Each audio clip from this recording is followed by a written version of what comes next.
Here are the most interesting patterns that I've noticed in siblings of toxic, dysfunctional, and narcissistic families as an NLPMP and survivor of 2 decades of narcissistic abuse.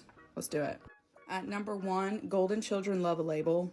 I've never seen a golden child that didn't rush to label themselves as a victim. That's especially true if that golden child happens to be the eldest sibling at any point, and if there is a big age gap between the siblings. First of all, there's a lot of golden children that get really comfortable with labels because they get a lot of positive benefits from the labels. Yes, it sucks being the golden child and you still get put under pressure, but there's also certain degrees of special treatment that come with being the golden child, which makes them see labels as something that can benefit them. So they label themselves and everyone else.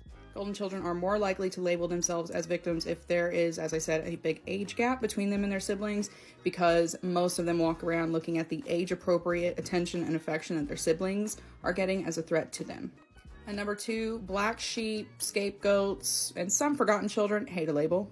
That's because they have a lot of negative associations with labels. And while the golden child might see labeling as getting them special treatment, most people who fall into the black sheep or scapegoat categories associate that labeling with being singled out and therefore unsafe in the family. Some forgotten children turn into bitter and envious people and they never get out of that cycle. When an eldest sibling is the forgotten child, they can either end up being very compassionate to their younger siblings, very supportive, or they can end up being very cold, but a lot of them don't leave the system.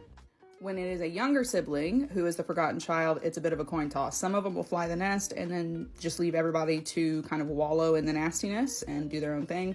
And some of them will desperately try to get approved by the family and the dysfunction.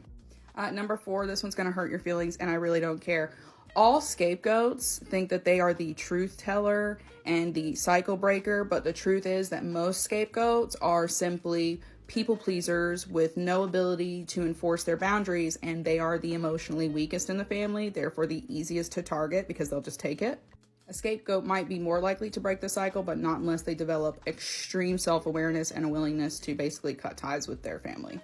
And last but not least, number 5, everyone in a toxic, dysfunctional, narcissistic family plays all the roles at some point. This is determined by whoever is in control of the dysfunction, the dysfunctional family, whoever is getting the most benefit from them, and what they need in the time. So a golden child might be reversed as a scapegoat if that benefits them to triangulate the other siblings against that golden child, etc., etc. What else would you like to know about these toxic family systems and the siblings inside of them? Let me know in the comments and follow for more.